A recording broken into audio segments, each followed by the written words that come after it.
Hi, David. Welcome to If Innovation Could Talk. Hey, Eva. Now, David, work in an industry that is steeped in history, actually 600 years of history, because I believe deep sea fishing actually emerged in the 15th century. So you are now working in this industry, but not afraid to tackle big issues, including climate change. Tell me, what does innovation mean to you?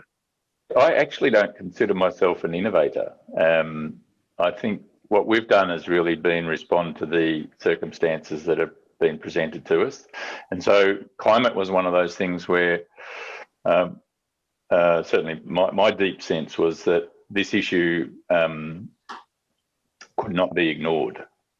And so we needed to embrace the level of emissions intensity in the business that we operate in, and talk about it so that through our brands we're able to have that conversation with customers and supply chain partners in a way that sort of allows our purpose to flow through, and help educate those folks and ultimately give them a choice.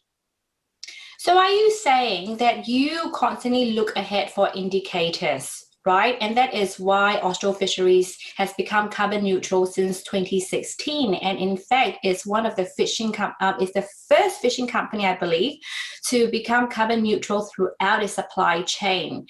And so the question is, how do you actually balance doing the right thing to the ocean versus doing the right thing to your shareholders as the CEO? That's an important question. I think they're very closely linked, and I think it's now generally accepted that a business that's not relevant to our communities and to the environment really are not relevant at all, and in so doing risk long-term shareholder value. So my firm view is that this is not a zero-sum game, that we can do right by environment and community and shareholders. Well, it couldn't have been easy to achieve that, right? So it would have been quite an arduous journey, I would imagine. So can you talk us through some of that, and also how did it feel when you actually achieved the outcome? The journey for us was quite purposeful. We were powered by a deep commitment to want to retain our place as a progressive business, to explore ways that we could make this actually work for shareholders. If this is to be a sustainable business position for Austral Fisheries, then it needs to be viewed as an investment, not an expense. So we did quite a lot of work just systematically ticking through those things.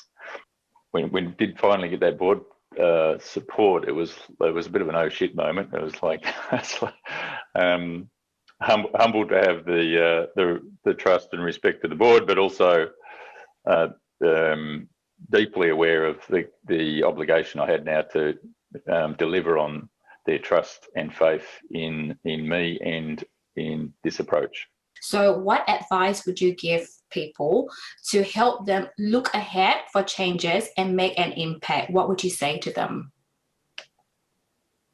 My big take home at this point, Eva, is the value of curiosity, and again, one of the roles, and this I quite like once again the Simon Sinek distinction around the CEO being the chief vision officer. So my number one job is looking ahead and understanding the context in which we operate. That means listening to stakeholders, and they're not all seafood eaters. They could be regulators. They could be a rising movement for veganism, or any of those things. So to be relevant and in understanding that context. And then the other big job is for the CEO is to keep an eye on the culture. So the culture of the team, making sure the team is, that is working, that those values are real.